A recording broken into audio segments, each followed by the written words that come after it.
kenapa kita membeli kambing? Bukankah kita sudah punya daging di kulkas? Rini, ini bukan kambing biasa. Ini untuk kurban sebagai wujud syukur dan ketaatan kepada Allah. Rini, tahukah kamu kenapa Nabi Ibrahim mau mengorbankan anaknya, Nabi Ismail? Karena cinta dan ketaatannya kepada Allah begitu besar. Allah kemudian mengganti Ismail dengan seekor domba. Sejak saat itu, umat Islam berkurban setiap tahun untuk mengenang pengorbanan itu dan mendekatkan diri kepada Allah. Jadi kurban itu bukan sekadar menyembelih hewan ya? Yah, tapi ada makna yang dalam.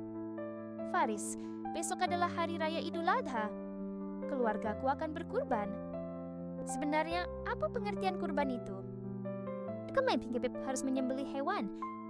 Secara bahasa, kurban disebut udhiyah, yang artinya menyembelih hewan ternak sebagai bentuk upaya mendekatkan diri kepada Allah. Secara istilah, kurban adalah ibadah menyembelih hewan ternak tertentu seperti unta, sapi, kerbau, kambing, atau domba pada hari nahar.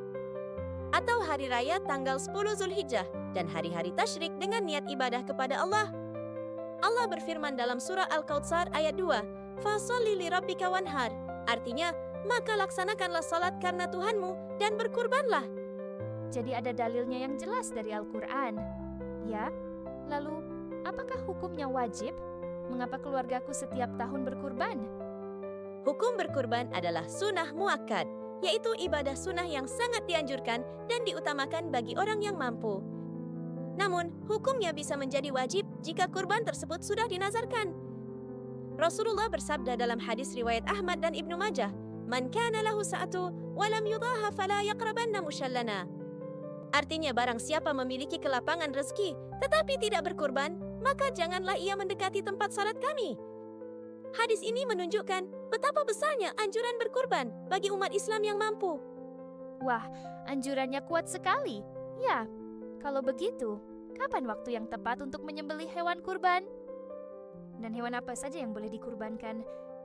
Waktu penyembelihan dimulai setelah salat Idul Adha pada tanggal 10 Zulhijjah dan berakhir saat matahari terbenam di akhir hari tasyrik, yaitu tanggal 11, 12, dan 13 Zulhijjah. Jenis hewannya disebut bahimatul an'am atau hewan ternak.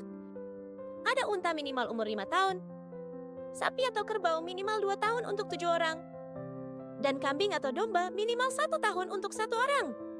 Oh, jadi ada ketentuan umurnya. Apakah ada syarat lain untuk hewannya? Ada. Syarat fisiknya hewan harus sehat dan tidak cacat, tidak buta, tidak pincang, tidak sangat kurus, dan tidak sedang hamil.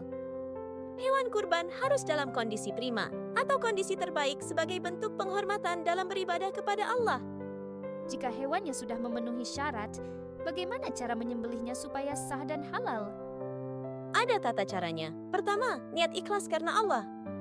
Kedua, gunakan pisau yang tajam agar tidak menyakiti hewan. Ketiga, hewan dibaringkan dan dihadapkan ke arah kiblat. Keempat, mengucapkan Bismillahi Allahu Akbar. Kelima, teknik penyembelihan dengan memotong 3 saluran utama di leher, yaitu saluran pernapasan, saluran makanan, dan saluran darah hingga hewan mati sempurna. Ternyata ada aturan dan adabnya, tidak boleh sembarangan. Setelah disembelih, dagingnya dibagikan kemana saja? Daging kurban dianjurkan dibagi menjadi 3 bagian. Sepertiga untuk pemilik kurban atau syahibul kurban dan keluarganya. Sepertiga untuk kerabat, tetangga, dan teman. Serta sepertiga lagi untuk fakir miskin dan orang yang membutuhkan. Ini mengajarkan kita berbagi dan peduli kepada sesama. Bagus sekali pembagiannya, merata dan memperhatikan yang kurang mampu.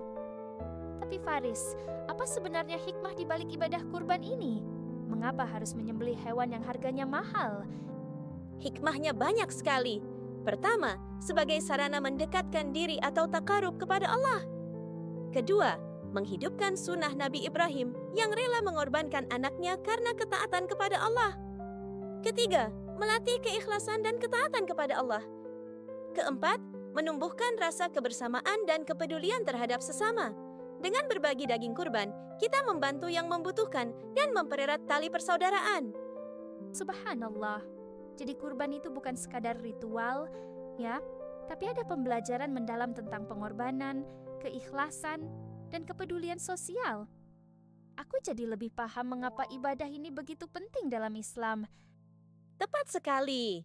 Kurban mengajarkan kita untuk rela berkorban demi Allah dan berbagi kebahagiaan dengan sesama. Seperti Nabi Ibrahim yang lulus ujian keimanannya, kita juga diuji keikhlasan kita melalui ibadah kurban ini. Semoga kita bisa meneladani semangat pengorbanan beliau